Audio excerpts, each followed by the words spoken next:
वे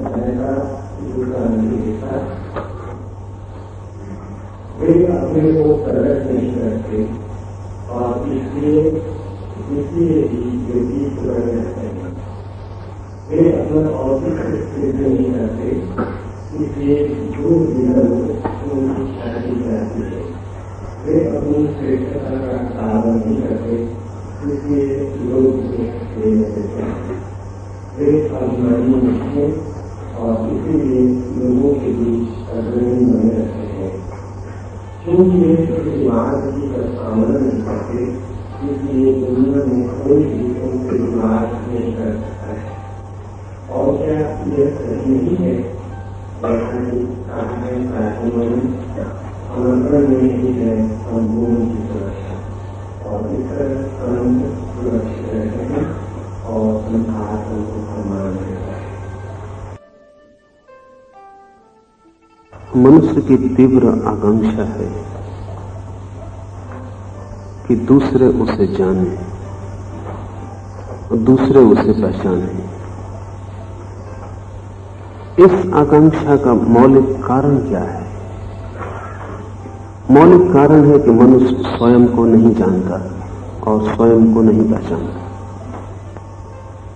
ये गहरी कमी है और इस कमी को वो दूसरों से सम्मान पाकर, नाम पाकर, श्रेय पाकर भर लेना चाहता है।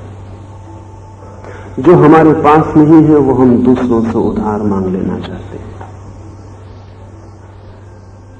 लेकिन कितने ही लोग जान लें और कितने ही लोग पहचान लें, जो अपने को ही नहीं पहचानता है,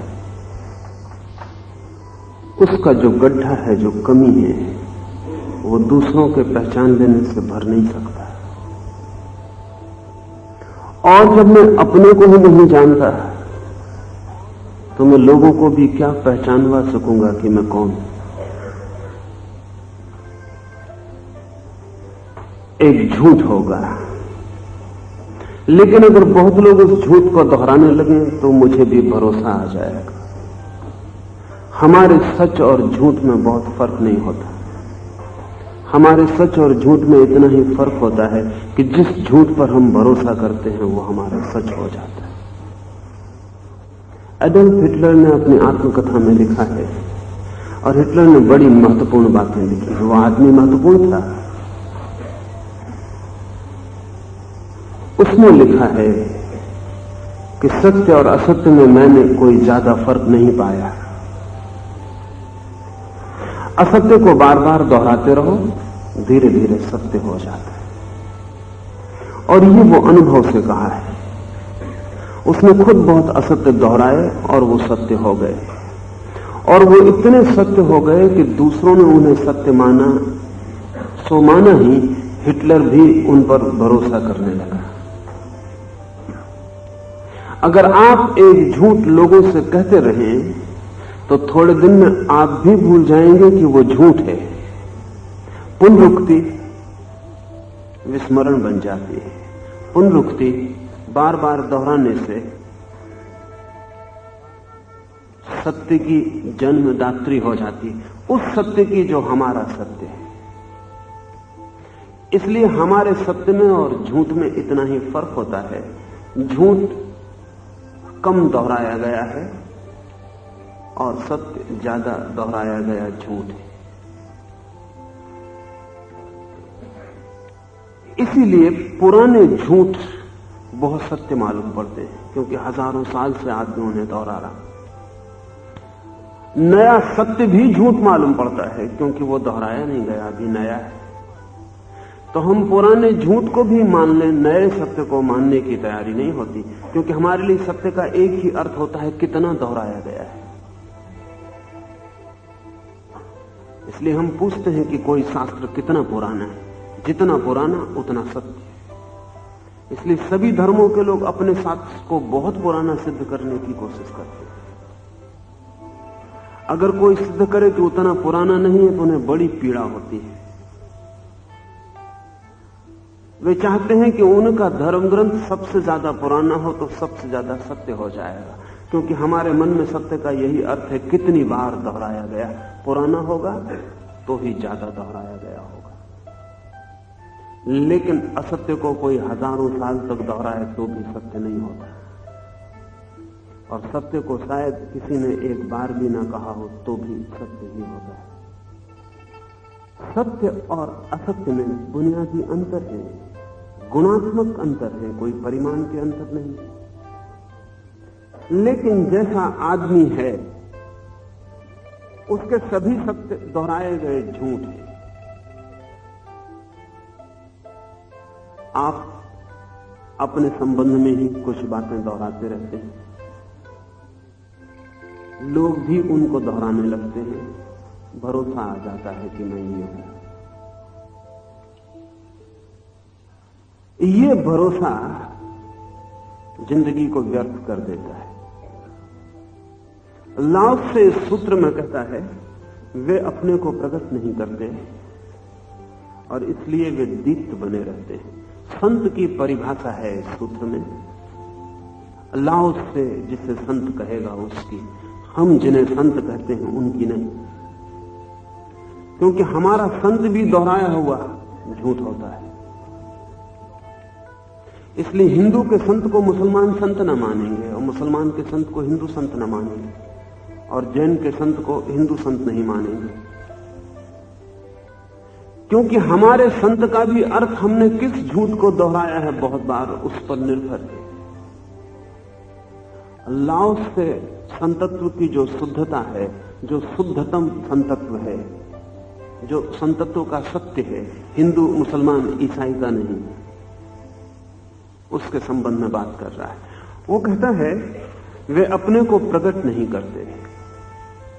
प्रकट करने की जो आकांक्षा है, दूसरा मुझे जाने, ये अज्ञान से ही उपजती है। दूसरा मुझे पहचाने कि मैं कौन हूं, ये मेरे भीतर कोई घाव है, उसे छुपा लेने का उपाय है। और दूसरा जो स्वयं को नहीं जानता, वो मेरे संबंध में कुछ जानकर मेरे अज्ञान को मिटाने का कारण कैसे हो सकता है। संत अपने को प्रकट नहीं करते, इसका यह अर्थ नहीं है कि वे प्रकट नहीं हो जाते, लेकिन वो प्रकट हो जाना उनकी चेष्टा नहीं, आकांक्षा नहीं। सूफी फकीरों के संबंध में थोड़ी बात यहां समझ लेनी उपयोगी होगी।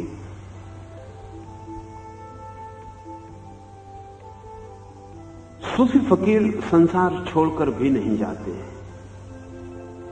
सिर्फ एक कारण से, इसलिए नहीं कि संसार छोड़ना व्यर्थ है, संसार छोड़कर भी पाया जा सकता है, शायद ज्यादा सरलता से भी पाया जा सकता है। लेकिन सूफी संत कहते हैं कि संसार छोड़ के जाओ तो लोगों को पता चल जाता है।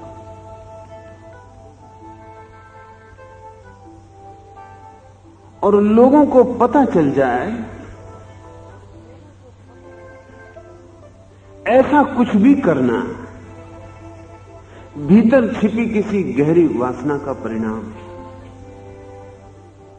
तो इतना भी क्या बताना कि हम छोड़कर जा रहे हैं।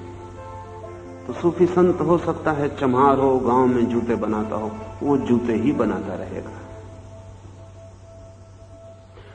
उसका पड़ोसी भी हो सकता है कि न जानता हो कि पड़ोस में कोई ज्ञान को उपलब्ध हो गया है, लेकिन दूर दूर से जानने वाले उसके पास आते रहेंगे। उनको भी वो जिज्ञासु की तरह स्वीकार नहीं करेगा, उनको भी वो जूता बनाने की कला सिखाने के लिए ही स्वीकार करेगा। प्रगट बाजार की दुनिया में वो जूता बनाने वाले का शिष्य होगा, रात के अंधेरे में एकांत में वो साधक होगा।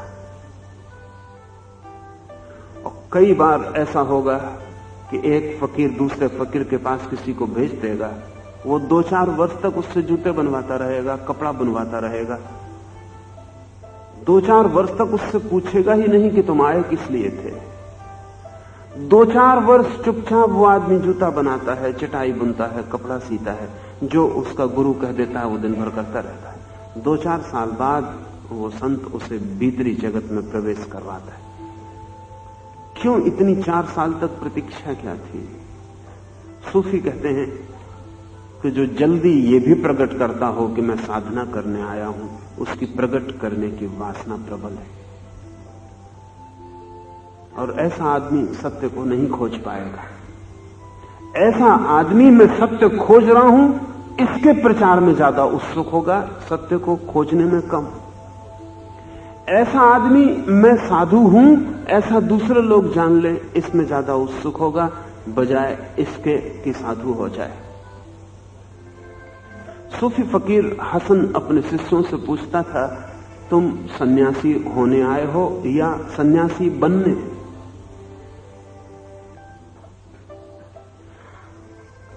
तुम धार्मिक होना चाहते हो या धार्मिक बनना? और वो कहता दूसरा काम सरल है। अगर धार्मिक बनना है, साधु बनना है, महात्मा बनना है, बहुत सरल काम है, और उसके लिए मेरे पास आने की भी जरूरत नहीं, थोड़े से प्रचार और विज्ञापन की कला आनी चाहिए। धार्मिक बनना है तो लंबी यात्रा है, और उसका पहला सूत्र है कि प्रकट करने की भूल मत करना।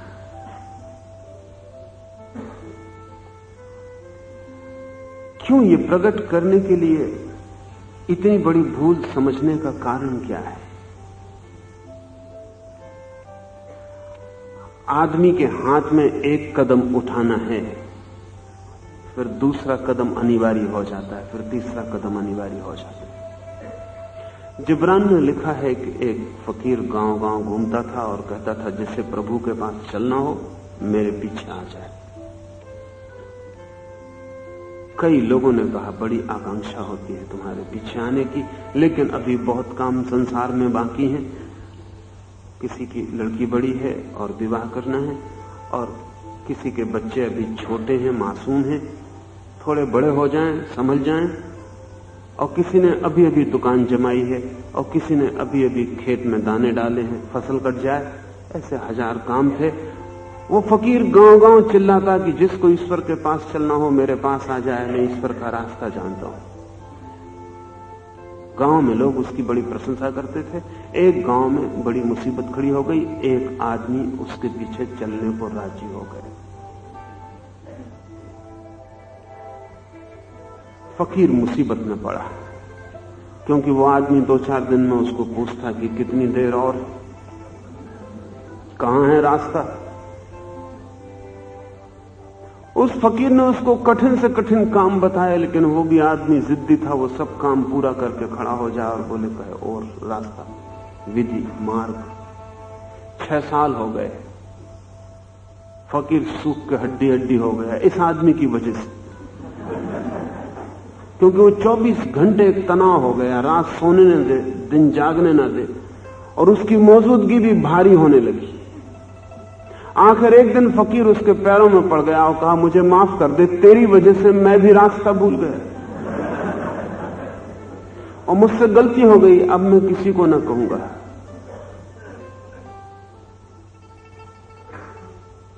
ये जो आदमी है जो कह रहा था कि मैं रास्ता जानता हूं, इसे कोई रास्ता पता नहीं है, लेकिन मैं रास्ता जानता हूं ऐसा भी लोग माने, इसमें भी बड़ा सुख है। और न कभी कोई पीछा करने आता है, इसलिए न कभी कोई परीक्षा होती। जिन्हें आप संत कहते हैं, उनमें से 100 में से 99 एकदम पानी में डूब जाएं, अगर आप उनके पीछे चलने को राजी हो जाएं। आप कभी पीछे चलते नहीं, वो नेता बने रहते हैं, क्योंकि बिना अनुयायी के नेता बना रहना बड़ी सरल बात है।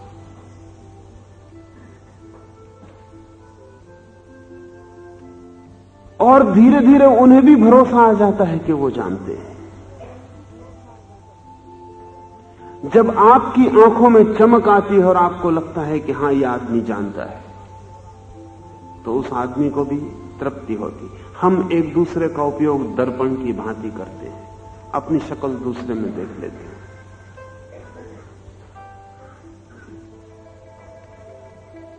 ये जो प्रकट करने की वृत्ति है वो जिस अहंकार से जन्मती है वो अहंकार बाधा है।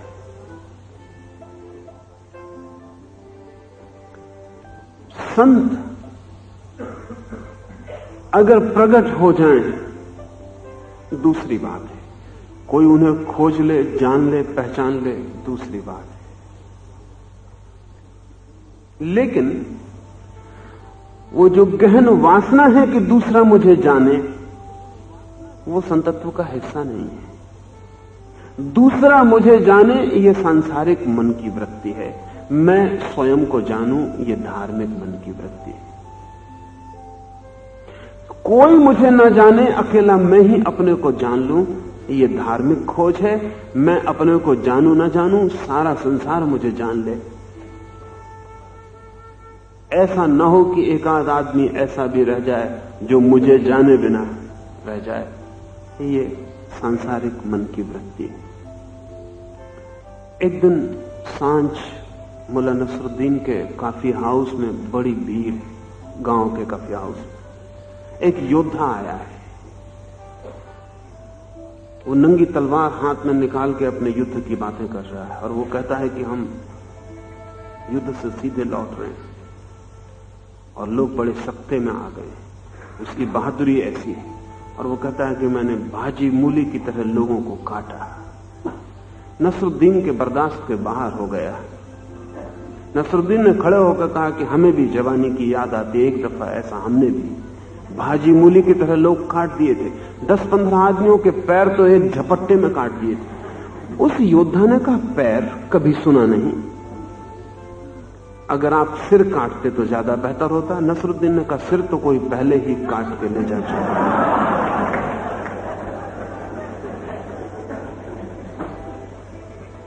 मगर बड़ा कठिन हो गया उसको रुकना।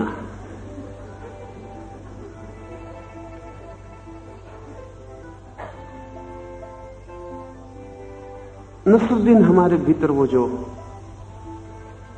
बचकाना अहंकार छिपा है उसका ही प्रतीक है। अगर कोई ईश्वर को जानने की बात कर रहा है तो फिर आपसे नहीं रहा जाता, आप भी कुछ कहेंगे। ऐसा आदमी खोजना मुश्किल है जो बिना जाने न बोलता हो। हम सब बिना जाने बोलते रहते हैं, हम बिना जाने बताते रहते हैं, हम बिना जाने सलाह देते रहते हैं।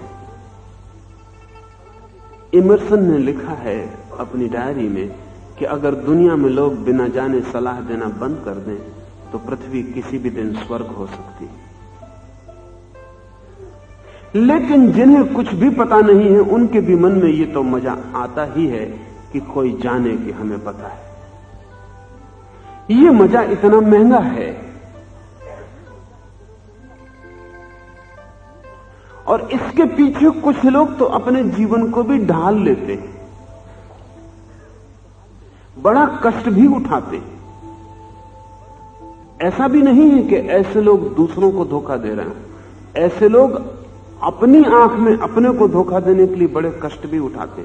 अब एक आदमी है कि एक ही बार भोजन करता है, नग्न रहता है, घास पे सोता है, मकान में नहीं ठहरता, कम कष्ट नहीं उठा रहा है, कष्ट पूरा उठा रहा है।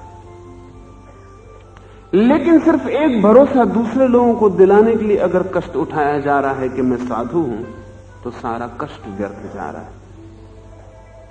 बुद्ध ने कहा है कि नासमझ तप भी करते हैं तो भी नरक ही जाते हैं,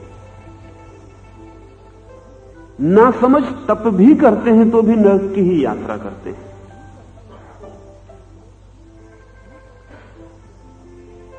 उनकी नासमझी का आधार क्या है? हमारे सारे अज्ञान का आधार क्या है? दूसरे आदमी को दर्पण की तरह व्यवहार करना सारे अज्ञान का आधार। दूसरे की फिक्र छोड़ दें और सीधी अपनी फिक्र करें। मैं क्या हूं इसे मैं पहले जान लूं। और मजा यह है कि जो ये जान लेता है कि मैं क्या हूं, कौन हूं, उसकी बिल्कुल आकांक्षा नहीं रह जाती कि कोई मुझे जाने। ये बात ही समाप्त हो जाती। स्वयं को जानते ही दूसरे को प्रभावित करने की वृत्ति विलीन हो जाती है। और लाओस से कहता है, ऐसे ही वे लोग हैं, वे अपने को प्रकट नहीं करते और इसीलिए ही वे दीप्त बने रहते हैं। जो अपने को प्रकट करते हैं वे क्षीण और दीन हो जाते हैं।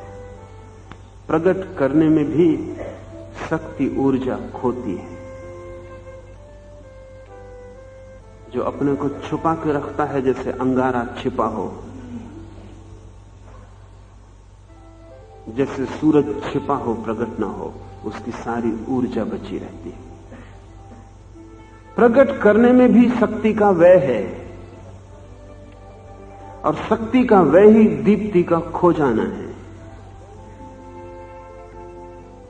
अगर कोई व्यक्ति अपने को प्रकट करने की वासना से छुटकारा दिला ले तो उसके भीतर जैसे सूरज आ जाए, सारी ऊर्जा भीतर इकट्ठी होने लगे। वो जो दूसरे को हम प्रभावित करने जाते हैं तो हम व्यय होते हैं, चुकते हैं। दूसरे को प्रभावित करने की चेष्टा में जरूरी नहीं कि दूसरा प्रभावित होगा। इतना पक्का है कि हम क्षीण होंगे, हम दीन होंगे, हम चुकेंगे, हमारी जीवन ऊर्जा कम होगी। दूसरा प्रभावित होगा कि नहीं, ये बहुत मुश्किल है, क्योंकि दूसरा भी हमारे पास हमें प्रभावित करने आता है। वो कोई प्रभावित होने नहीं आता। आप ध्यान रखना कि कई बार जब कोई आदमी आपसे प्रभावित भी होता है तो थोड़ा सोच समझ लेना, हो सकता है ये आपको प्रभावित करने का उसका ढंग हो। आदमी की चालाकियों का अंत नहीं है। अगर किसी को प्रभावित करना हो तो पहला रास्ता है उससे प्रभावित होने का ढोंग करना, क्योंकि ये उसकी खुशामद बन जाती। जब आप ऐसा लगते हैं कि दूसरे से बिल्कुल प्रभावित हो गए, पानी पानी उसके चरणों में हो गए, तब आपको पता नहीं है कि उस आदमी को भी आपने पानी पानी कर लिया। अब जरा धक्के की जरूरत है कि आपके पैरों में गिरा।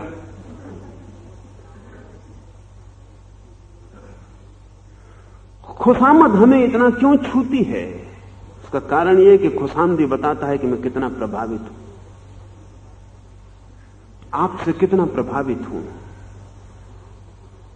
हम जानते हैं कई दफा कि खुशामद बिल्कुल झूठी है, फिर भी कोई आदमी हमें खुशामद करने के योग्य मान रहा है, यह भी दिल को बहुत बहलाता है। खुशामद उतना नहीं छूती जितनी ये बात छूती कि किसी ने हमें इस योग्य माना है कि खुशामद करे। ये भी क्या कम है। और इस जगत में जहां हर आदमी अपने अहंकार से जीता है, वहां दूसरे के अहंकार को जरा सा भी फुसलाना बड़ी चमत्कारिक घटना मालूम पड़ती है। लेकिन खुशामदी आपको प्रभावित करने के लिए प्रभावित हो रहा है।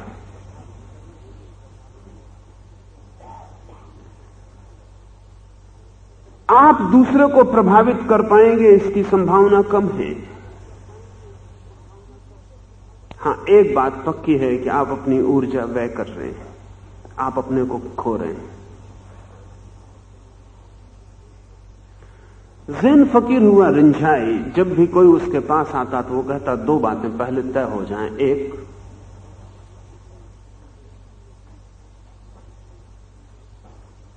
कि तेरा इरादा अपने को प्रकट करने का तो नहीं है। मेरा शिष्य बनने आया है तब उसका कुल कारण इतना ही तो नहीं है कि गांव में जाकर तू कह सके कि रिंझाई का शिष्य। रिंझाई महान संत है। शिष्य अपने गुरु के बाबत सदा प्रचार करते हैं, लेकिन ये गुरु का प्रचार नहीं होता, क्योंकि गुरु जैसे जैसे बड़ा होने लगता है वैसे वैसे शिष्य भी बड़ा होने लगता है। बड़े गुरु का बड़ा शिष्य होता है। अगर किसी के गुरु को आप कुछ गलत कह दें तो शिष्य को जो चोट लगती है वो इसलिए नहीं कि गुरु को गलत कह दिया। गुरु के गलत होते ही शिष्य की गति बिगड़ जाती है। शिष्य की क्या स्थिति रह जाती है? अगर गुरु गलत है तो शिष्य भी गलत हो गया। गुरु बड़ा है तो शिष्य भी बड़ा है। ठीक से हम गौर करके देखेंगे, अगर कोई आपके मुल्क को गाली देता है तो आपको तकलीफ इसलिए नहीं होती कि मुल्क को गाली दे रहा है, किसको मतलब है मुल्क से। कोई आपके धर्म को गाली देता है तो आपको क्या मतलब है। कोई राम को, कृष्ण को, महावीर को गाली देता है, आपको क्या प्रयोजन है। नहीं, लेकिन उनको गाली देने का मतलब गाली आपको लग जाती है। हिंदू मानना चाहता है कि हिंदू जो है श्रेष्ठतम धर्म है क्योंकि मैं हिंदू हूं। मुसलमान मानना चाहता है इस्लाम श्रेष्ठतम धर्म है क्योंकि मैं मुसलमान हूं। इस्लाम श्रेष्ठ है तो ही मुसलमान श्रेष्ठ हो सकता है। हिंदू धर्म श्रेष्ठ है तो हिंदू श्रेष्ठ हो सकता है। और अगर भारत ऐसी भूमि है कि देवता भी वहां पैदा होने को तरसते हैं, तो फिर आपने पैदा होकर भारत पे जो कृपा की है उसका कोई अंत नहीं।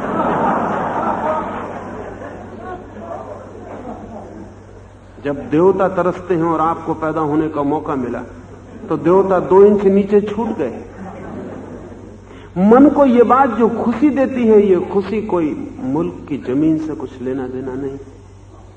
अहंकार सब तरफ से अपने को भरता है और अहंकार का सूत्र है अपने को प्रकट करना, क्योंकि अहंकार अगर अप्रगट रहे तो मर जाता है।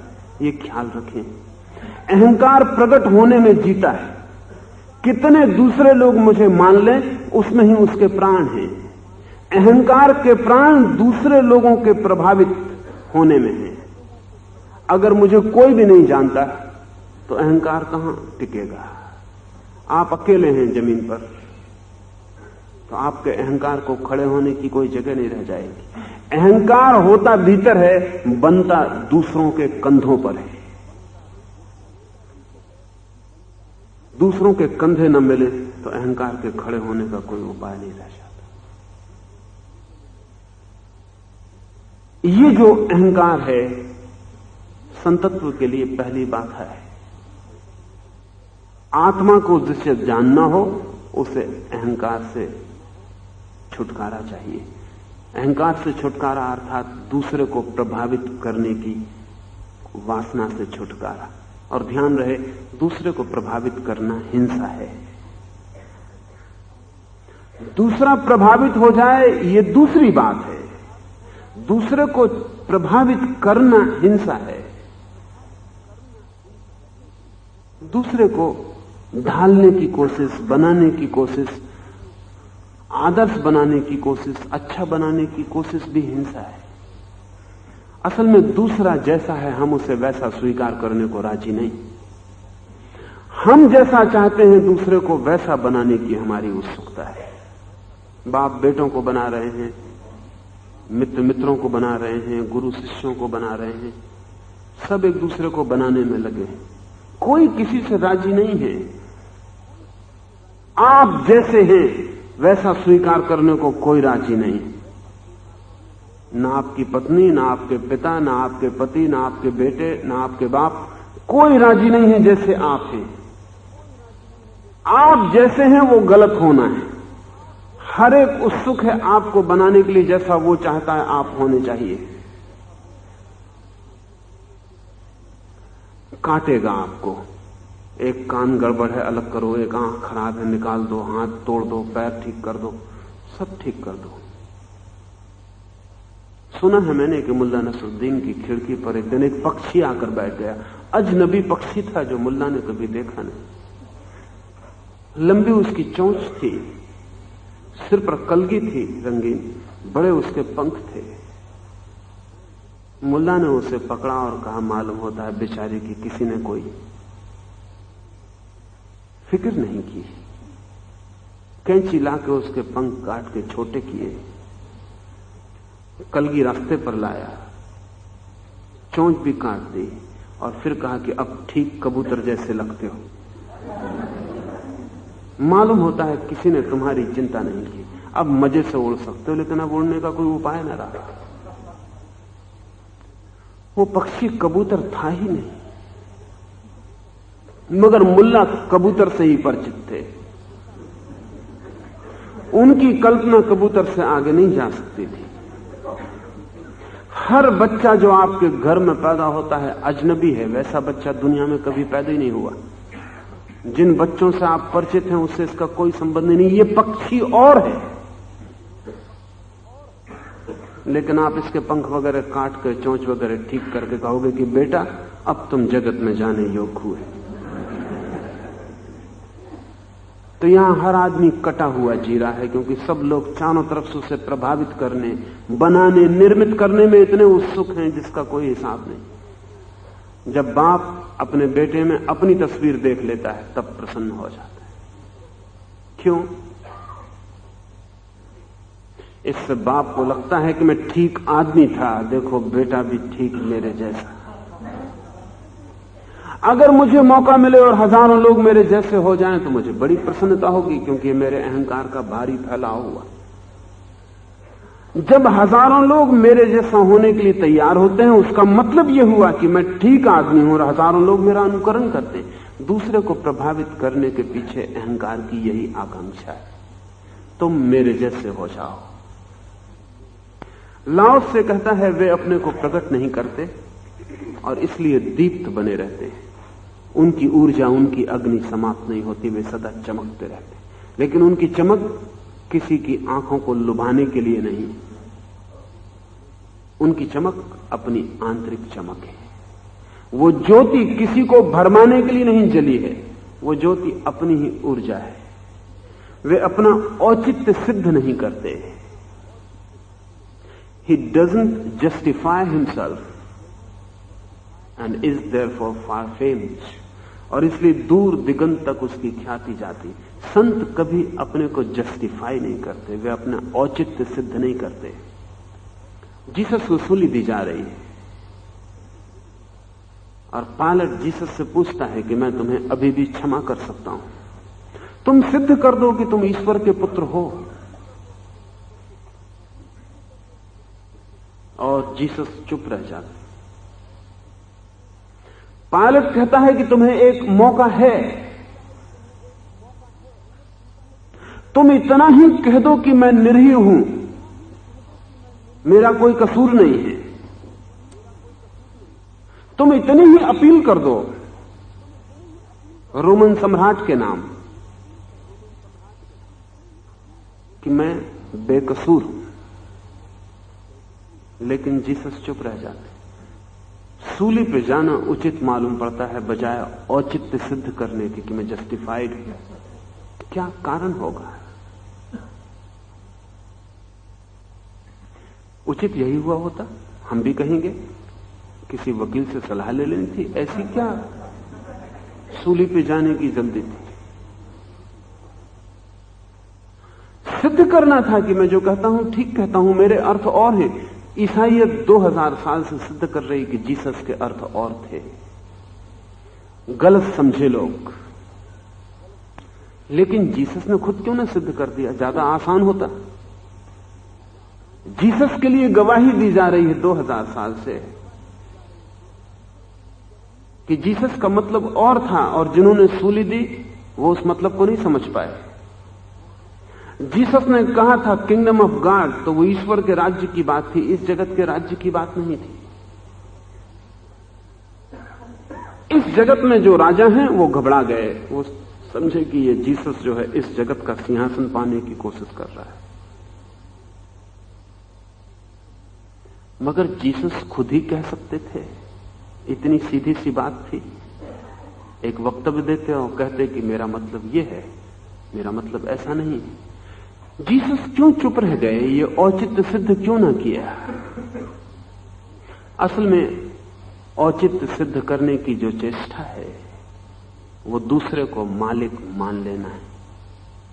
किसके सामने औचित्य? संत उत्तरदायी नहीं है किसी के प्रति। आप जाके पूछें लाओसे से कि सिद्ध करो कि तुम साधु हो, लाओसे कहेगा तुम्हें असाधु मानना हो असाधु मान लो, साधु मानना हो साधु मान लो, ये तुम्हारा धंधा है, हमसे कुछ लेना देना नहीं। आप ये भी कह सकते हैं कि हम मान के चले जाएंगे कि तुम असाधु हो, तो लाओसे कहेगा मौज तुम्हारी, लेकिन तुम्हारे सामने मैं सिद्ध करने जाऊं कि मैं साधु हूं तो उसका मतलब यह हुआ कि मेरी साधुता के लिए तुम्हारी प्रामाणिकता की कोई जरूरत, तुम्हारे प्रमाण की, तुम्हारे सील की, तुम्हारे हस्ताक्षर की कोई जरूरत है? ऐसा मजेदार हुआ कि मैं एक नौकरी की तलाश में था। उस राज्य के शिक्षा मंत्री से मिला तो उन्होंने कहा नौकरी तो हम आपको अभी दे दें, किसी भी यूनिवर्सिटी या कॉलेज में आप चले जाएं, लेकिन आपके चरित्र का प्रमाण पत्र, कैरेक्टर सर्टिफिकेट चाहिए। तो आप वाइस चांसलर का जिस यूनिवर्सिटी में आप पढ़े हो, किसी प्रिंसिपल का जिस कॉलेज में आप पढ़े हो, उनका कैरेक्टर सर्टिफिकेट ले आए। तो मैंने उनको कहा कि अभी तक मुझे ऐसा आदमी नहीं मिला जिसके कैरेक्टर का मैं सर्टिफिकेट दे सकूं, न कोई प्रिंसिपल न कोई वाइस चांसलर। तो जिसके कैरेक्टर का सर्टिफिकेट मैं नहीं लिख सकता, उससे मैं कैरेक्टर का सर्टिफिकेट लिखवा के लाऊं तो बड़ी अजीब सी बात होगी। तो अगर बिना कैरेक्टर सर्टिफिकेट के नौकरी मिलती हो तो दे दें, अन्यथा बिना नौकरी के रह जाना ठीक है, बजाय इसके कि चरित्रहीनों से चरित्र का और प्रमाण लाया जाए।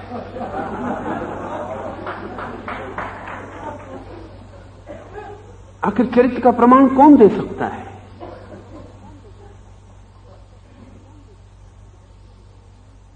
और कैसे दे सकता है? और फिर मैं चरित्रवान हूं या नहीं, इसकी जिम्मेदारी मेरे और परमात्मा के बीच है।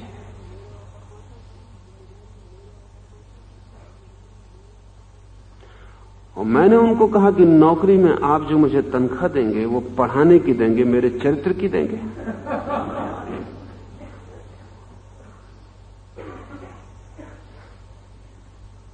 कोई मेरे चरित्र का की कीमत आप चुकाने वाले हों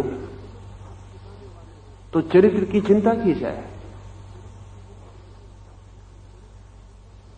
लेकिन हमारा जो, जिसे हम जगत कहते हैं, हमारा जो जीवन है, वहां सब औचित्य पर निर्भर है। वहां सब सिद्ध करना होता है, वहां सब सिद्ध करना होता है। सिद्ध करने की तरकीबें बड़ी मजेदार है।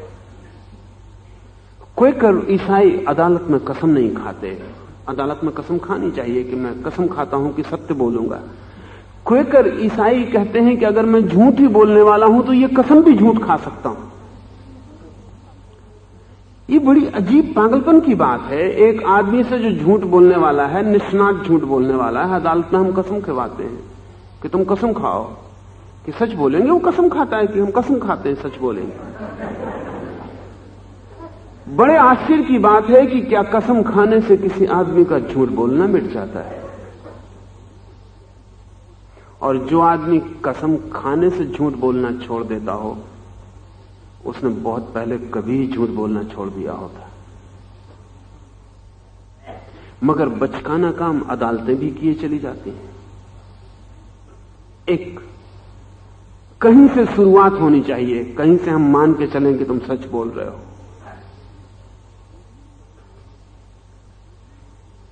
कसम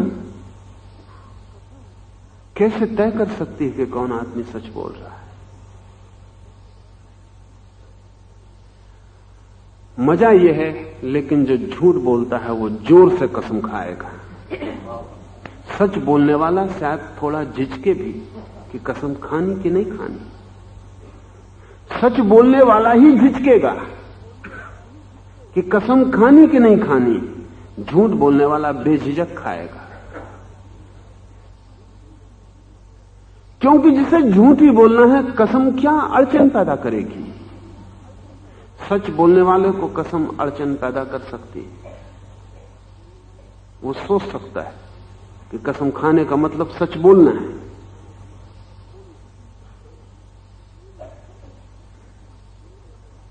लेकिन झूठ बोलने वाला तेजी से खाएगा। बर्टन रसल ने लिखा है कि इस जगत में जो लोग अपना औचित्य जितनी तेजी से सिद्ध करने में लगे रहते हैं, वे प्रमाण देते हैं कि वे आदमी उचित नहीं है। उनकी सिद्ध करने की चेष्टा ही कहती है कि उनको खुद भी शक है, खुद भी भीतर संदेह है। उस संदेह को झुटलाने के लिए वो सब तरह के उपाय करते हैं।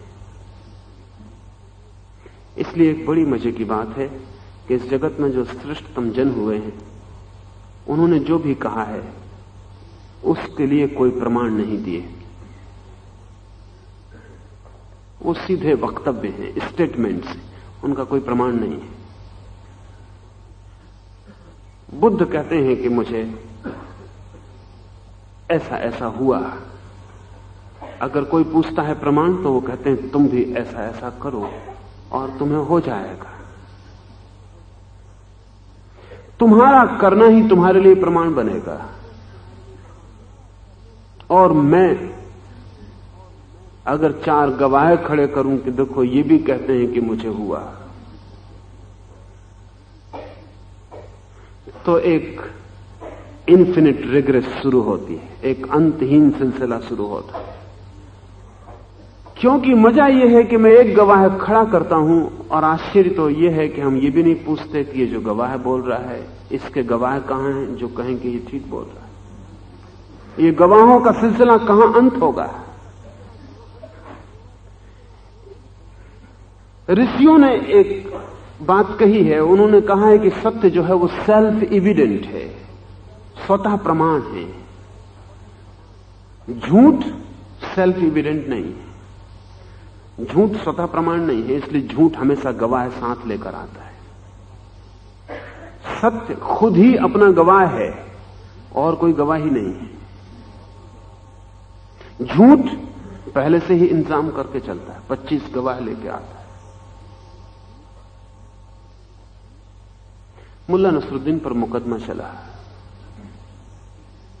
उसने किसी की हत्या कर दी और अदालत में 10 गवाहों ने बयान दिया कि हमारे सामने यह हत्या हुई है। मुल्ला नसरुद्दीन ने कहा इसमें क्या रखा है, मैं 100 गवाह खड़े कर सकता हूं जो कहने को राजी हैं कि उनके सामने हत्या नहीं हुई। 10 से क्या होता, 100 गवाह खड़े कर सकता हूं।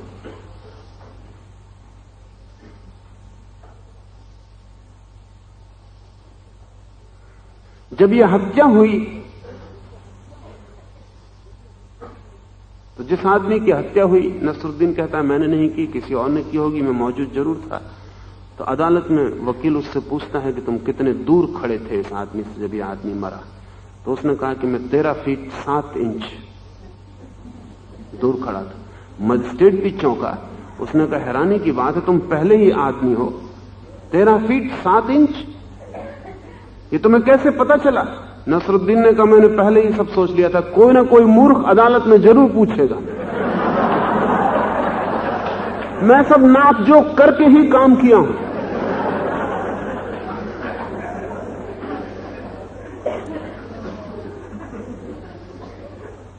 वो जो आदमी गलत है, वो गलती करने के पहले गवाह खोज लेता है।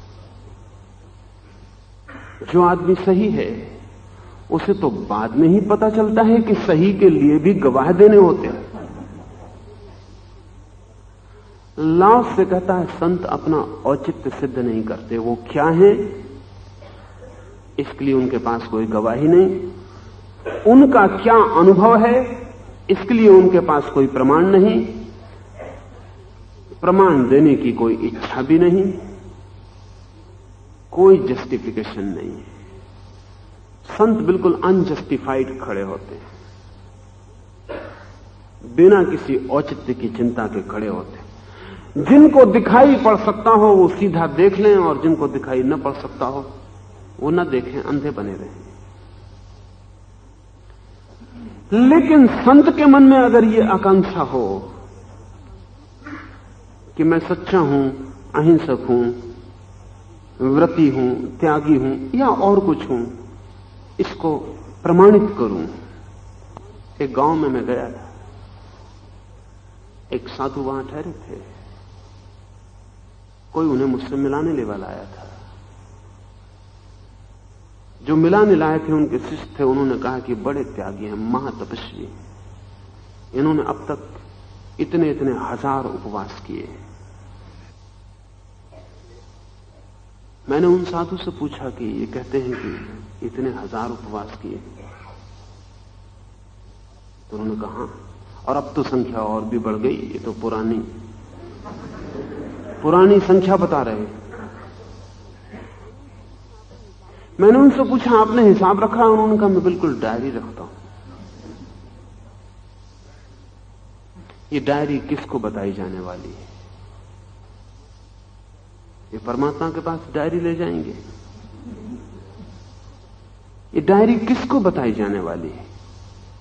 ना ये लोगों को बताई जाती है कि कितने उपवास किए हैं, और जो बताने को उत्सुक है वो 2 के 4 उपवास भी डायरी में लिख सकता है। जो बताने को उत्सुक है उसका कोई भरोसा नहीं, क्योंकि उपवास असली चीज नहीं है, संख्या असली चीज है। उपवास का मूल्य ही इतना है कि कितनी संख्या बढ़ती जाती है। ये जो औचित्य है त्याग का, ये बताता है कि आदमी अभी भी बाजार में, उसकी भाषा, सोचने के ढंग अभी दुनियादारी के हैं। अभी उसे सन्यास की कोई किरण भी नहीं मिली, अभी उसे त्याग का कोई आनंद नहीं मिला, अभी उसे त्याग से आनंद मिलता है, त्याग का आनंद नहीं मिला। इस फर्क को ठीक से समझ लें। उसे त्याग से आनंद मिलता है क्योंकि त्याग को लोग सम्मान देते हैं, आदर देते हैं, पैर छूते हैं, जय जयकार करते हैं, रथ यात्रा निकालते हैं, बैंड बाजे बजाते हैं। त्याग के द्वारा, त्याग से, त्याग अभी साधन है, लेकिन आनंद अभी सम्मान का है। अभी उसे त्याग का आनंद नहीं मिला। जिस दिन उसे त्याग का आनंद मिल जाएगा उस दिन वो समझेगा कि सम्मान का त्याग बड़े से बड़ा त्याग है। तो उसने जो भी अभी छोड़ा, खाना वगैरह, कपड़े लत्ते, मकान वगैरह, वो ना कुछ है। जब इनको छोड़ने से इतना आनंद मिलता है तो जिस दिन कोई सारे अहंकार को ही छोड़ देता है, सम्मान के भाव को ही छोड़ देता है, तब उसे परम आनंद मिलता है। लेकिन उसका उसे अभी कोई पता नहीं है। जो आज बैंड बाजा बजाते हैं उसके चारों तरफ, कल अगर बैंड बाजा बजाना बंद कर दें तो उसके उपवास भी बंद हो जाएंगे। कारण ही खो जाता है। रामकृष्ण के पास एक आदमी आता था, वो हर वर्ष जब नवदुर्गा होती तो बड़ा उत्सव मनाता और बड़े बकरे कटते। फिर अचानक उत्सव बंद हो गए और बकरे कटने बंद हो गए। रामकृष्ण ने उससे पूछा कि बहुत दिन से देखते हैं कि वर्ष 2 वर्ष बीत गए, उत्सव का क्या हुआ, धर्म का क्या, पूजा का क्या, अब बकरे वगैरह नहीं कटते। उस आदमी ने कहा दांत ही ना रहे, दांत ही गिर गए। रामकृष्ण सोचते थे कि उत्सव हो रहा है धर्म का। वो बड़े चौंके। उसने कहा, रामकृष्ण ने कहा दांत से इसका क्या लेना देना? उस आदमी ने कहा दांत ही ना रहे तो उत्सव कैसा, बकरे कैसे कटने, खाने पीने का आनंद ही चला गया। धर्म तो एक बहाना था, एक आड़ थी। तो अगर मूल कारण गिर जाए, साधु को जिस दिन आप सम्मान न दें उस दिन आपको पता चलेगा कितने साधु आपके पास हैं। जब तक साधु को सम्मान मिलता है तब तक तय करना मुश्किल है, क्योंकि 100 में से 99 लोग तो सम्मान के कारण ही साधु होंगे। और एक बड़े मजे की बात है कि साधु होने के लिए बहुत बुद्धिमत्ता की जरूरत नहीं, किसी गुण की जरूरत नहीं, किसी टैलेंट की, किसी जीनियस की, किसी मेधा की कोई जरूरत नहीं। तो इस दुनिया में सब तरफ सम्मान महंगा है, साधु होकर बहुत सस्ता है। आप अपने साधुओं को जरा गौर करके देखें, इनको किस दिशा में आप लगा देंगे तो ये कारगर हो सकते हैं। एक साधु छोड़ना चाहते थे, साधु वेश। उन्होंने मुझे पत्र लिखा तो मैंने कहा छोड़ दो, इसमें पूछना क्या है। ये भी पूछ के छोड़ोगे? पूछ के पहले फंसे कि लिया, अब भी पूछ के छोड़ोगे? छोड़ दो, छोड़ना है तो इसमें क्या बुराई है। उन्होंने मुझे पत्र लिखा कि आप समझे नहीं, मैट्रिक फेल हूं,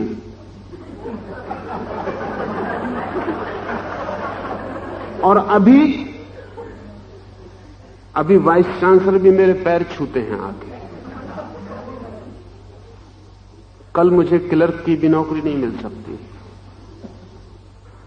इसलिए पूछता हूं कि छोड़ूं कि न छोड़ूं। तो मैंने कहा कि तुम गलत सवाल पूछे, तुम्हें यह पूछने नहीं था कि साधुता छोड़ दूं, साधुता है ही नहीं। तुम एक व्यवसाय में हो और अच्छा व्यवसाय है, तुम जारी रखो, क्योंकि इससे साधुता का कोई संबंध नहीं है। तुम्हें ठीक धंधा मिल गया है, उसे तुम जारी रखो, लेकिन धंधे को साधुता मत कहो। साधु होना सबसे सस्ती, बिना किसी योग्यता के घटने वाली घटना है, तो आसान है। 100 में 99 साधु इसलिए साधु हैं कि साधुता से कुछ और मिलता है जो उन्हें अन्यथा नहीं मिल सकेगा।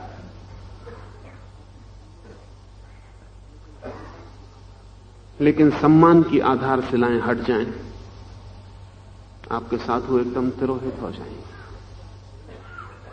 तब शायद वही साधु रह जाएगा बाकी, जिसके लिए सम्मान से कोई प्रयोजन न था, जो प्रकट ही न होना चाहता था, या प्रकट भी हो गया था तो उसकी कोई वासना न थी, दुर्घटना थी। अपना औचित्य हम तभी सिद्ध करते हैं जब हमें लगता है कि जिनके सामने हम सिद्ध कर रहे हैं वो हमारे न्यायाधीश।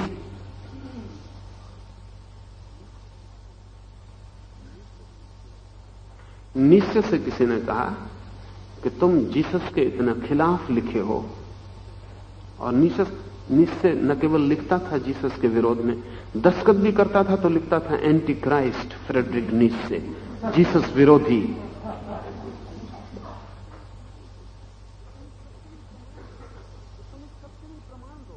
तो तुम इस सबके लिए प्रमाण दो।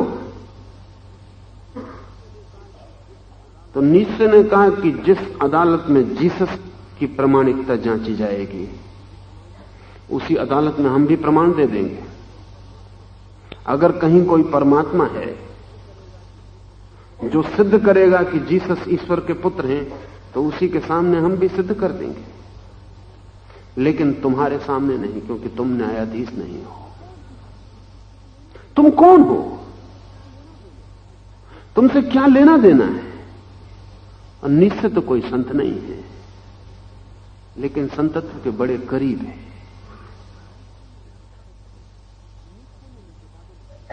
नीचे ने जो किताबें लिखी हैं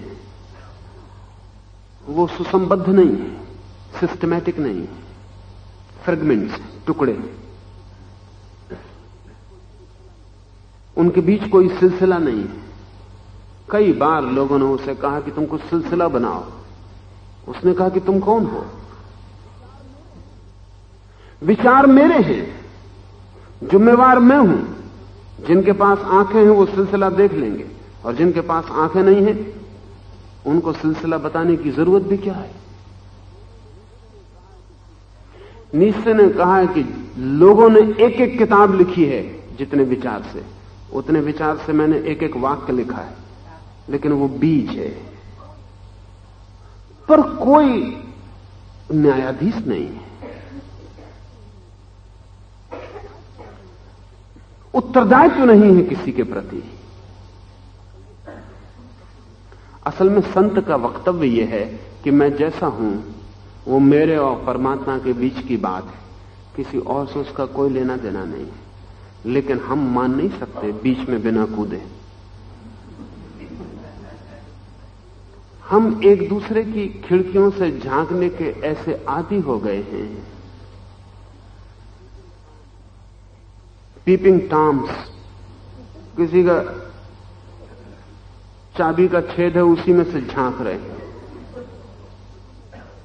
हम सबको दूसरों में झांकने की ऐसी वृत्ति हो गई है, और दूसरे भी इतने कमजोर हैं कि वो अपना औचित्य सिद्ध करने लगते हैं कि मैं ठीक हूं, ऐसा कर रहा था उसका कारण ये था, ऐसा कहा उसका कारण ये था।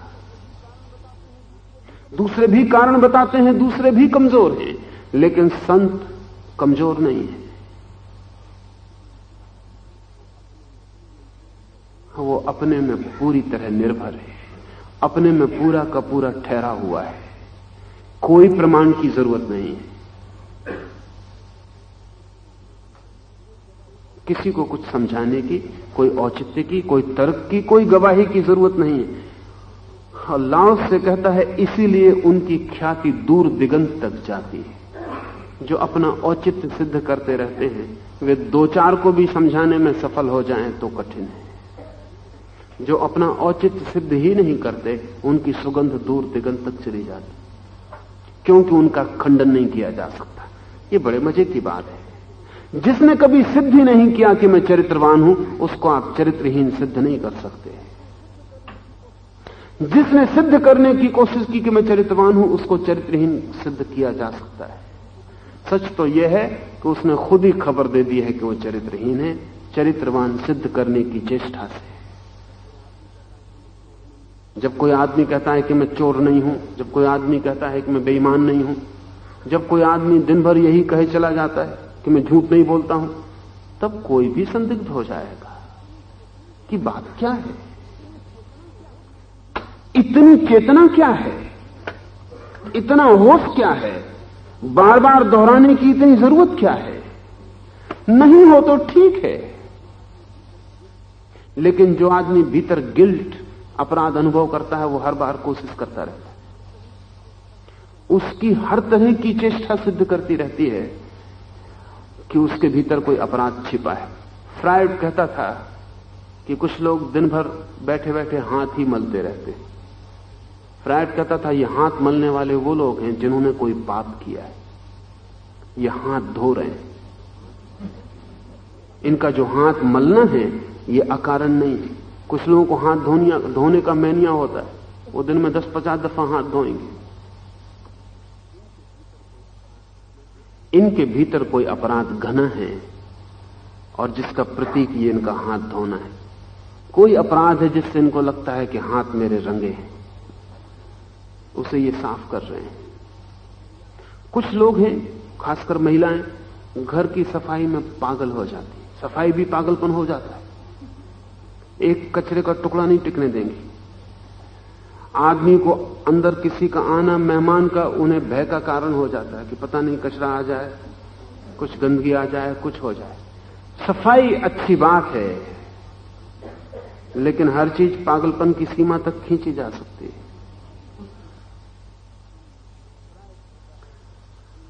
फ्रायड कहता है कि इन महिलाओं के मन में कहीं कोई डर्ट, कहीं कोई गंदगी जमी है।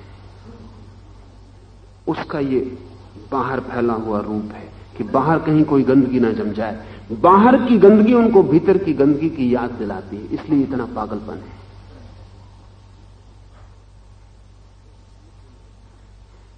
एक मित्र मेरे साथ थे, वो किसी के घर चाय नहीं पीते, किसी के घर पानी नहीं पीते, किसी का दिया पान नहीं खाते। वो कहते यही है कि नहीं, मैं कहीं कोई बाहर चीज नहीं लेता। बहुत बार ये सब देख के मुझे लगा कि ये कुछ मैनिया, कुछ पागलपन की बात है। खोजबीन की, उनसे चर्चा की, समझने की कोशिश की। उन्होंने कभी किसी आदमी को जहर खिलाने की कोशिश की थी और उसके बाद वो किसी के घर कुछ नहीं खा सकते। वो जो भीतर छिपा है वो अभी भी कंपित हो रहा है, और अब किसी से भी कुछ लेना उनके अपने ही अपराध का पुनर्स्मरण है। आदमी बहुत जटिल है। आप क्या करते हैं, क्यों करते हैं, आपको भी पता ना हो। आदमी का मन बहुत गहरा उलझाव है, और आदमी 1000 काम करता है जिसका उसे पता नहीं कि क्यों कर रहा है, लेकिन उसके कारण भीतर छिपे हैं। ये जो व्यक्ति निरंतर औचित्य सिद्ध करते रहते हैं कि मैं ठीक आदमी हूं, इनके भीतर गलत होने की धारणा पक्की है। इनको खुद ही भरोसा नहीं है कि ठीक आदमी है। जब कोई आदमी आपसे आके कह देता है आप ठीक आदमी नहीं है, तो अगर आप नाराज होते हैं तो उसका मतलब यह है कि उसने कोई घाव छू दिया। नहीं तो नाराज होने का कोई कारण नहीं। या तो वो आदमी सही है तो धन्यवाद दे देना चाहिए, या वो आदमी गलत है तो हंस देना चाहिए। बात खत्म हो गई। नाराज होने की क्या बात है। गुरजीएफ के पास लोग जाते थे और वो कहते थे कि आज एक फला आदमी मिला था, वो बहुत अभद्र बातें आपके संबंध में कह रहा था, गालियां दे रहा था, बहुत गंदी बातें कह रहा था। गुरजीएफ कहता ये कुछ भी नहीं है, और भी लोग हैं, तुम फला आदमी से जाकर मिलो, वो इससे भी ज्यादा गंदी बात मेरे बाबत कहता है, और अगर तुम्हारी तृप्ति उससे भी ना हो तो मैं तुम्हें और भी आदमी बताऊंगा जो और भी। ये कुछ भी नहीं है। जब पहली दफा ऑस्टिन्स्की गुरजीएफ को मिला तो वो बहुत चकित हुआ इस तरह की बात देख के। जब भी कोई आकर उसकी निंदा की बात करता तो वो कहता ये कुछ भी नहीं है।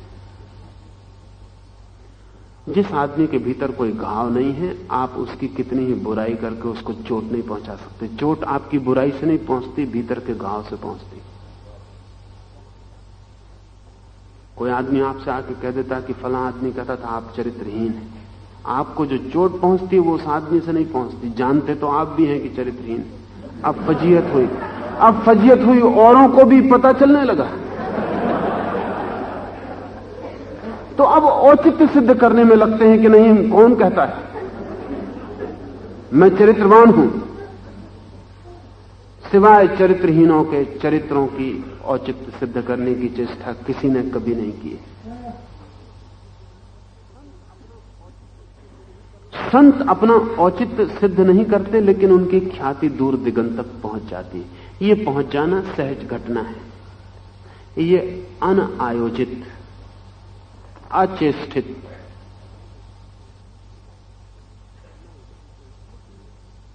न इसकी कोई कामना है, न इसकी कोई आकांक्षा है, अनअभीप्सित। लेकिन ये घटती है, और जब घटती है तो इस सुगंध को रोकना बहुत मुश्किल है, क्योंकि इसको कभी गलत सिद्ध नहीं किया जा सकता। जो सही सिद्ध करने की चेष्टा में नहीं है उसे हम गलत सिद्ध नहीं कर सकते। वे अपनी श्रेष्ठता का दावा नहीं करते, इसलिए लोग उन्हें श्रेय देते हैं। उनका एक ही श्रेय है कि वे श्रेष्ठता का दावा नहीं करते। श्रेष्ठता का दावा सिर्फ हीन जन ही करते हैं, श्रेष्ठ जन नहीं करते। जो श्रेष्ठ है ही वो दावा क्यों करेगा? जो श्रेष्ठ नहीं है उसी के भीतर दावा पैदा होता है। वे अभिमानी नहीं हैं और इसलिए लोगों के बीच अग्रणी बने रहते हैं, आगे बने रहते हैं, क्योंकि आगे बने होने की उनकी कोई आकांक्षा नहीं है। पीछे खड़े होने की उनकी पूरी तैयारी है, पीछे ही वे खड़े होते हैं। इसको हम थोड़ा समझ लें। दो तरह से लोग आगे खड़े होते हैं इस जगत में। एक तो वे जो क्यू में धक्कम रेल करके आगे पहुंचते हैं, राजनीतिज्ञ हैं, काफी धक्का मक्का करके वो आगे पहुंचते हैं। आगे पहुंचने में बड़ी उनकी फजीयत होती है, लेकिन वो सब झेल लेते हैं। आगे पहुंचने का लोभ इतना है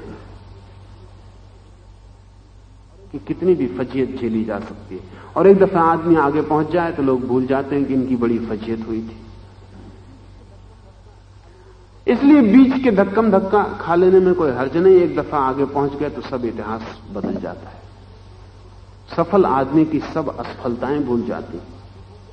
आगे पहुंच गए आदमी की बात ही भूल जाती कि कभी वो पीछे क्यू में खड़ा था।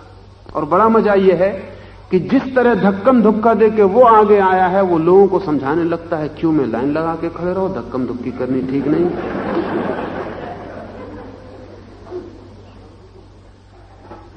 इंदिरा गांधी को पूछें, निजलिंगप्पा जो उनको समझाते थे वो अब दूसरों को समझाना शुरू कर दी।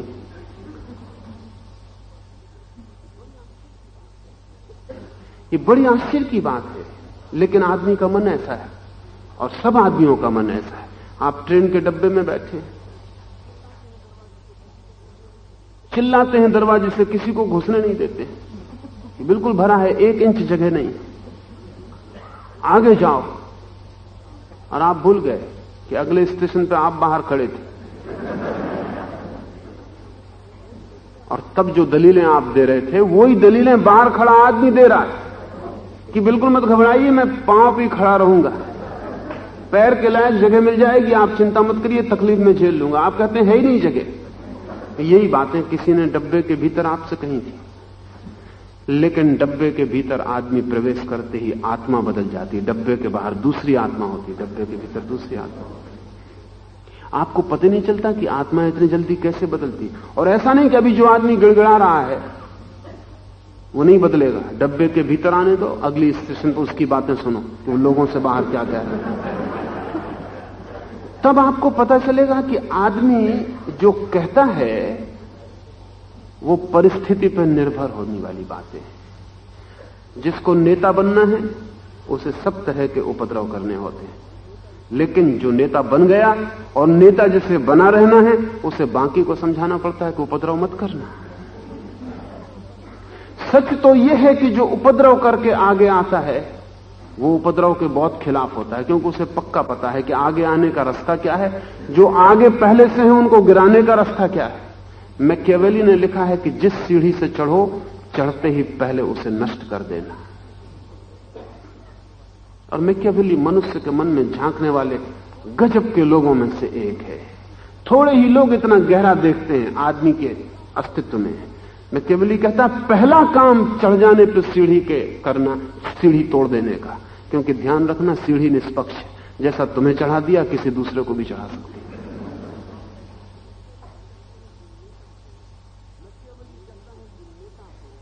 मैकियावेली कहता है कि नेता को और अनुयायी के बीच बहुत फासला रखना चाहिए, क्योंकि पास के लोग खतरनाक होते हैं। इसलिए कोई भी नेता बुद्धिमान लोगों को अपने आसपास पसंद नहीं करता, बुद्धुओं को पसंद करता है। उनमें फासला इतना होता है कि अगर उनको सीढ़ी भी लगा दो तो उनकी समझ में ना आएगा कि इस पर चढ़ना है। ऐसे आदमी ठीक रहते हैं। इसलिए हर नेता के पास बुद्धुओं की जमात होगी, उन्हीं पर वो जीता है। एक तो रास्ता है क्यू में इस तरह उपद्रव करके आगे खड़े हो जाने का। नेता इस भांति खड़े होते हैं, ये पॉलिटिकल रास्ता है, राजनीतिक का रास्ता है। संत भी कभी कभी आगे पाए जाते हैं, लेकिन उनके खड़े होने का ढंग दूसरा है। वो क्यू में पीछे खड़े हो जाते हैं, जहां भी धक्कम धुक्की है वो पीछे खड़े हो जाते हैं। लेकिन उनके पीछे खड़े होने की जो शांत स्थिति है, क्योंकि जिसे आगे नहीं जाना है उसको अशांत होने का कोई कारण नहीं है। जिसे आगे नहीं जाना है उसको चिंतित होने की कोई वजह नहीं है। जिसे आगे नहीं जाना है उसकी न कोई प्रतिस्पर्धा है, न कोई प्रतियोगिता है, न कोई ईर्ष्या है, न कोई संघर्ष है। जिसे आगे नहीं जाना है उसका कोई दुश्मन नहीं, कोई प्रयोजन नहीं दुश्मन का। जिसका कोई दुश्मन नहीं, जिसकी कोई अशांति नहीं, चिंता नहीं, पीड़ा नहीं, दुख नहीं, उसमें जो दीप्ति आनी शुरू हो जाती है, उस दीप्ति के कारण कुछ लोग उसके पीछे क्यों लगाने लगते हैं। ये दूसरी प्रक्रिया है। ये लोग पीछे खड़े होते जाते हैं और इनको इतना चुप खड़ा होना होता है कि उसको पता न चल जाए कि पीछे और लोग खड़े हो गए, नहीं तो वो उनके पीछे जाके खड़ा हो जाए।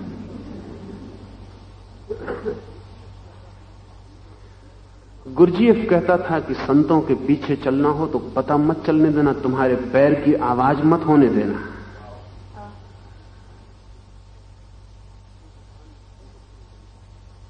क्योंकि संत पीछे खड़े होने के बड़े प्रेमी हैं, वो तुम्हें आगे कर लेंगे।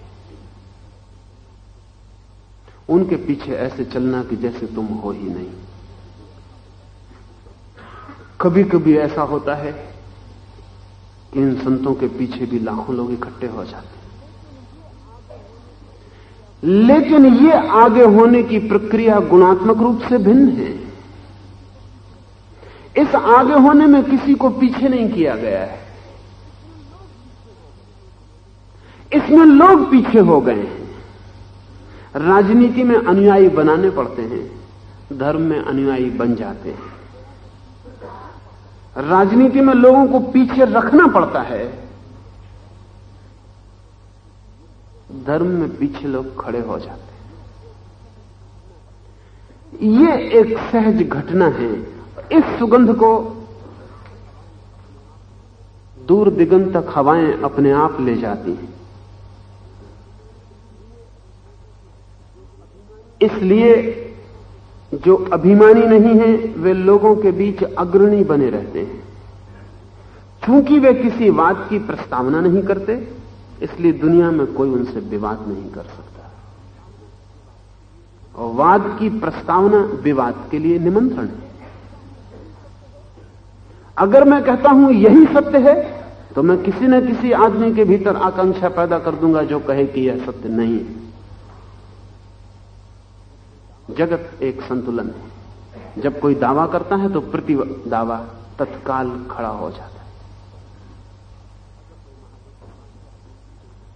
अगर कोई महावीर के पास जाए तो उनकी कोई प्रस्तावना नहीं है। महावीर से कोई विवाद करने में सफल नहीं हो पाया,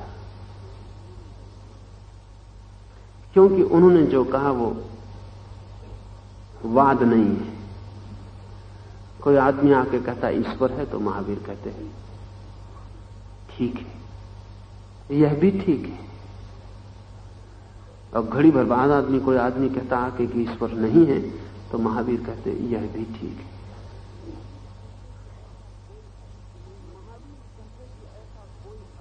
महावीर कहते कि ऐसा कोई असत्य नहीं है जिसमें सत्य का अंश ना हो, और ऐसा कोई सत्य नहीं है जो मनुष्य उच्चारित करे जिसमें असत्य सम्मिलित ना हो जाए। तो इसलिए महावीर कहते कि मैं क्यों चिंता करूं, कोई चीज पूर्ण नहीं है इस जगत में। तो कोई भी बात आके कहे उसमें एक अंश तो सत्य होगा ही। वो कैसा ही वाद हो, उसमें एक अंश तो सत्य होगा ही। और पूर्ण कोई चीज सत्य नहीं है, क्योंकि मनुष्य की भाषा में पूर्ण को प्रकट नहीं किया जा सकता। तो महावीर का कोई वाद नहीं है, लेकिन अनुयायी तो वाद बनाते हैं। बिना वाद के अनुयायी को बड़ी कठिनाई होगी।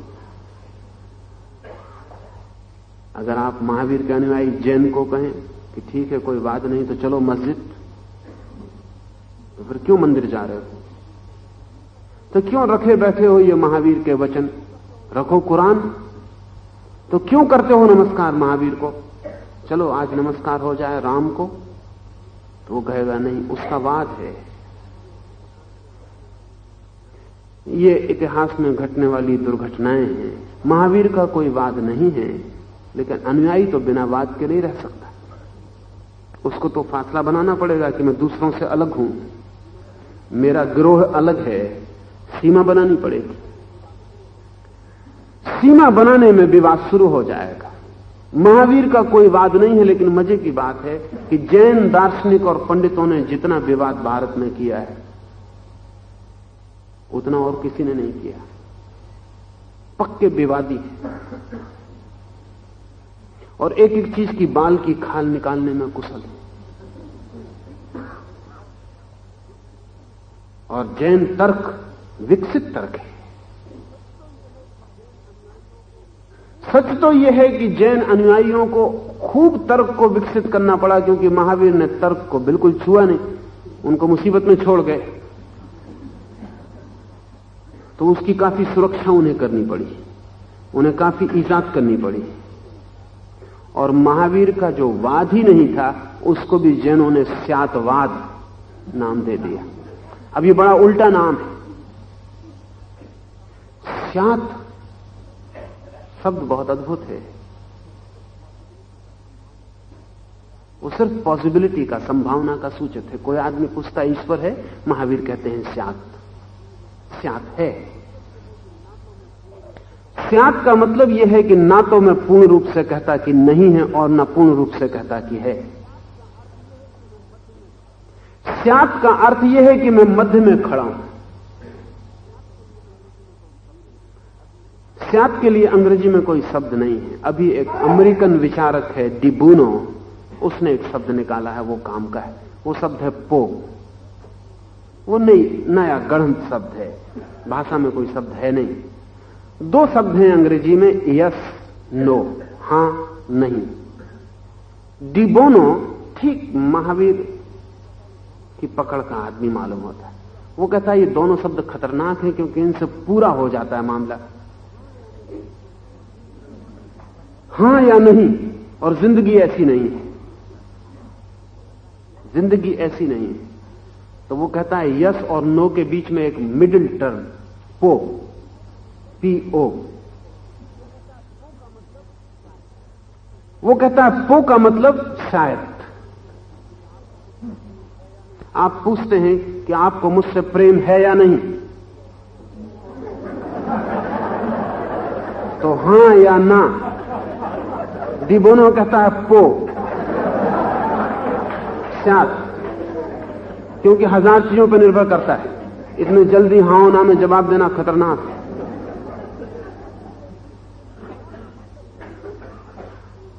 हां का मतलब यह हुआ कि अब ये प्रेम जो है एब्सोल्यूट हो गया।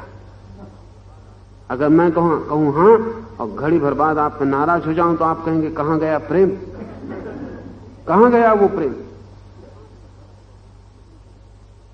हां भी गलत होगा, नहीं भी गलत होगा। जीवन में सभी चीजें रिलेटिव हैं, एब्सोल्यूट नहीं है, सब सापेक्ष है, कोई पूर्ण नहीं है। जो अभी प्रेम है क्षण भर बाद प्रेम नहीं रह जाएगा। जहां अभी प्रेम की कोई खबर नहीं, क्षण भर बाद प्रेम का पौधा उगाएगा, कुछ नहीं कहा जा सकता। तो बूना कहता है पो, सात। महावीर सात का प्रयोग किए हैं, लेकिन उनके अनुयायियों ने उसको भी वाद बना दिया, स्यातवाद। वाद नहीं है, स्यात का मतलब ही है कि कोई वाद जगत में नहीं है। तुम जितने भी वाद प्रस्तावित करते हो, वाद का मतलब ही होता है कि कोई दावा कि ऐसा है, ऐसा ही है, तब वाद खड़ा होता है। महावीर कहते हैं ऐसा ही है मत कहो, इतना ही कहो ऐसा भी है, बस इतना कहो। ही पर जोर मत दो, भी पर जोर दो, तो कोई कलह नहीं है, कोई विवाद नहीं है। विवाद खड़ा होता है वाद के आग्रह से, अनाग्रह, कोई दावा नहीं। क्योंकि वे किसी वाद की प्रस्तावना नहीं करते, इसलिए दुनिया में कोई भी उनसे विवाद नहीं कर सकता है। और क्या यह सही नहीं है, जैसा कि कहा है प्राचीनों ने, समर्पण में ही है संपूर्ण की सुरक्षा। और इस तरह संत सुरक्षित रहते और संसार उनको सम्मान देता है। समर्पण में ही है संपूर्ण की सुरक्षा, यही सूत्र का प्रारंभ था। इस सारे सूत्र में अलग अलग पहलुओं से लड़ना नहीं, छोड़ देना, संघर्ष मत करना, झुक जाना, विवाद मत करना, दावा मत करना, कोई प्रस्तावना ही मत करना। अपनी तरफ से कोई औचित्य सिद्ध मत करना, अपनी तरफ से झुक जाना, कड़े मत होना, अकड़ के मत खड़े होना। इसी पहलू, इसी सत्य को अलग अलग पहलुओं से लाओ त्से ने कहा है। सार है समर्पण, सरेंडर। इस आखिरी बात को हम ठीक से समझ लें, वो इसका सार है। संघर्ष एक शब्द है, एक शब्द है समर्पण। संघर्ष में दूसरे से लड़ना है, जीतना है, जीतने की आकांक्षा है, हार परिणाम है। समर्पण में दूसरा नहीं है, दूसरे से कोई विरोध नहीं है, दूसरे से कोई शत्रुता नहीं है। समर्पण में दूसरा स्वीकार है, अविरोध से स्वीकार है। जैसे आए आंधी और छोटा घास का तिनका झुक जाए, समर्पित हो जाए। आंधी से शत्रुता नहीं बांधता, मित्रता मानता है। सोचता है आंधी खेल रही है साथ मेरे, आंधी को गुजर जाने देता है, राह दे देता है। ये जो छोटे तिनके का समर्पण है आंधी के लिए, यही उसके प्राणों की सुरक्षा है। आंधी बीत जाएगी, तिनका खड़ा हो जाए। बड़े वृक्ष गिर जाएंगे, तिनका बच जाएगा। समर्पण भी, इस पूरे जगत को अगर हम एक आंधी समझें, इस पूरे अस्तित्व को एक झंझावात समझें, तो समर्पण इस झंझावात में सुरक्षा का उपाय है। यहां झुक जाना है। झुक जाना शब्द अच्छा नहीं लगता हमारे मन में, क्योंकि हमारी भाषा न झुकने की है। लेकिन लाओ से को समझेंगे तो झुक जाना शब्द बड़ा अद्भुत है, और बहुत कम लोग इस महानता को उपलब्ध होते हैं कि झुक जाएं। झुक जाना है इस झंझावात में जो जगत का है, क्योंकि हम इसके अंग हैं, इससे पृथक नहीं। इससे लड़ाई बेमानी है, पागलपन है। जैसे मैं अपने ही दोनों हाथों को लड़ाऊं, ऐसा पागलपन है। जैसे मेरी आंख मेरे शरीर से लड़ने लगे, मेरे पैर मेरे पेट से लड़ने लगे, ऐसा पागलपन है। लड़ाई शब्द खतरनाक है। अस्तित्व के रहस्य में जिसे प्रवेश करना है, वो अपने को ऐसा छोड़ दे जैसे बूंद सागर में छोड़ देती, एक हो जाती। जैसे सूखा पत्ता हवा में छोड़ देता है, हवा के साथ एक हो जाता है। इस पूरे अस्तित्व की झंझा में मैं एक अंश मात्र हूं, पृथक नहीं, अलग नहीं। मेरा कोई अलग अस्तित्व नहीं है, एक अस्तित्व का ही एक कण हूं। तो लड़ाई बेमानी है, महंगी है, नाहक कष्ट, नाहक दुख है। पश्चिम में आज इतनी चिंता का जो कारण है, वो इस बात से पैदा हुआ है कि व्यक्ति अस्तित्व से अलग है।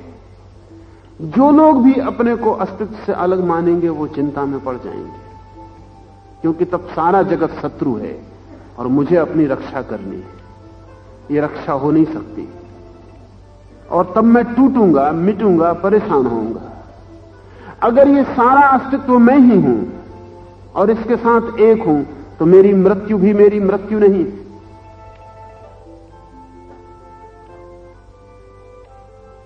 उमर खयाम ने कहा है कि क्या हुआ अगर मैं मर भी गया,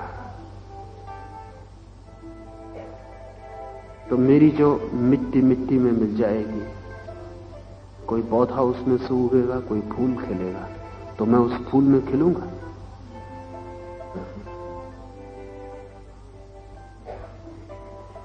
मेरे प्राण विसर्जित हो जाएंगे हवाओं में, किसी के फेफड़े में प्रवेश करेंगे, कोई हृदय धड़केगा, तो मैं उस हृदय में धड़कूंगा। मैं मिट नहीं सकता हूं क्योंकि मैं नहीं हूं। मैं मिट सकता हूं अगर मैं हूं। अगर मैं नहीं ही हूं, ये अस्तित्व ही है, तो मेरे मिटने का कोई उपाय न रहा। आज जो मेरे हाथ में बहता हुआ खून है, वो किसी पक्षी में किसी दिन आकाश में उड़ा होगा। आज मेरी हड्डी में जो मिट्टी है, वो मिट्टी कभी किसी वृक्ष में फूल बनी होगी, फिर कभी फूल बनेगी। आज जिस शब्द से मैं बोल रहा हूं, वो शब्द कभी किसी वृक्ष में हवा की टक्कर से पैदा हुआ होगा, फिर कभी वृक्षों के बीच बहेगा। मेरा होना अगर अस्तित्व से अलग है, तो मेरा मिटना निश्चित है।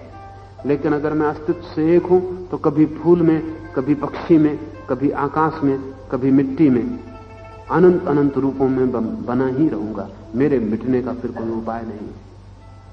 इसलिए लाओ से कहता है, समर्पण में है सुरक्षा। जिसने अपने को खो दिया अस्तित्व में पूरा, उसकी फिर कोई असुरक्षा नहीं, उसकी इनसिक्योरिटी का फिर कोई सवाल नहीं। बचाया अपने को कि असुरक्षा निश्चित है, फिर मुसीबत खड़ी है।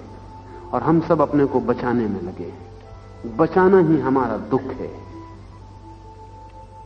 और बचा भी नहीं पाते, बचा भी नहीं पाएंगे। मिटेंगे तो ही, खोएंगे तो ही। और ऐसा भी नहीं है कि जो बचाने में लगा है वो अलग ढंग से खोता है, और जो समर्पण करता है वो अलग ढंग से खोता है। सिर्फ दृष्टि बदल जाती। खोना तो दोनों को ही पड़ता है, खोना दोनों को ही पड़ता है, दृष्टि बदल जाती। आप मरते हैं क्योंकि आप सोचते थे आप हैं। लाओ से सिर्फ विसर्जित होता है विराट में, वो दृष्टि बदल जाती। लाओ से की मृत्यु भी एक शांत मृत्यु, कोई पीड़ा नहीं, क्योंकि लाओ से और बड़ा होने जा रहा है। जैसे कारागृह से छूट रहा हो, कारागृह की दीवारें गिर जाएंगी, कारागृह के भीतर छिपा हुआ आकाश विराट आकाश में मिल जाएगा। ये तो मुक्ति का क्षण है। हमारे लिए जो मृत्यु का क्षण है वो लाओत्से के लिए मुक्ति का क्षण। हमारे लिए जो बड़ी उदास दुख भरी घटना है वो बुद्ध और महावीर के लिए निर्वाण, विराट के साथ एक होने जा रही है चेतना। मंसूर ने सूली पर लटके हुए कहा है कि तुम इतना ही मत देखना कि मुझे सूली दी जा रही है, जरा आंखें खोलो। 1 लाख लोग इकट्ठे, वो पत्थर मार रहे थे, गालियां दे रहे थे, उसकी हत्या के लिए आए हुए थे। मंसूर ने कहा मैं तो मर रहा हूं, इतना ही मत देखना कि मैं मर रहा हूं, जरा आंखें खोलो, शोरगुल बंद करो। इस तरफ मैं मर रहा हूं, उस तरफ मैं परमात्मा से मिल रहा हूं, उसको भी तुम देख लेना। इधर मैं विदा हो रहा हूं, उधर मेरा स्वागत हो रहा है। इधर से मैं हट रहा हूं, उधर मेरा प्रवेश हो रहा है। तुमसे मैं दूर जा रहा हूं और उसके मैं पास जा रहा हूं, उसको भी देख लेना। लेकिन जब एक आदमी मरता है तो हमें सिर्फ उसकी विदाई दिखाई पड़ती है, वो कहीं जा रहा है ये बिल्कुल दिखाई नहीं पड़ता। हम अंधे।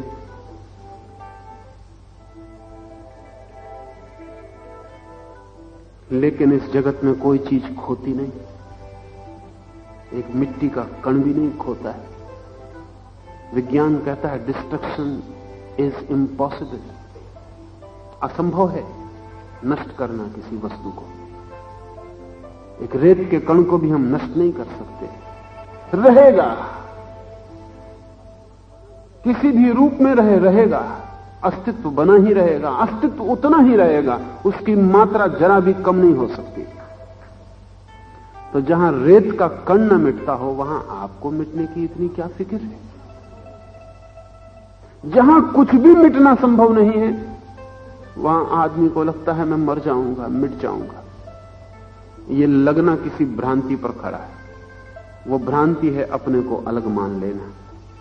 मैं अलग हूं तो घबराहट शुरू हो जाती है कि मैं मिटूंगा। रामकृष्ण मर रहे हैं, उनको कैंसर हो गया है, वो भोजन भी नहीं ले पाते हैं, गले में कुछ डालते हैं बाहर गिर जाते। विवेकानंद रामकृष्ण से जाके कहते हैं कि आप एक बार क्यों नहीं कह देते मां को, काली को क्यों नहीं प्रार्थना कर लेते? एक दफा आप कह देंगे बात घट जाएगी। विवेकानंद की बात मानकर रामकृष्ण ने आंख बंद की, फिर खिलखिला के हंसने लगे और उन्होंने कहा मैंने कहा। तो काली बोली अपने गले से बहुत दिन भोजन किया, अब दूसरों के गलों से करो। तो विवेकानंद आज तुम जब भोजन करो तब तुम्हारे गले से मैं भोजन कर लूंगा। और ये उचित ही है, रामकृष्ण ने कहा, क्योंकि इस गले से कब तक बंधा रहूंगा? वक्त करीब आता जब दूसरे गलों में मुझे फैल जाना होगा।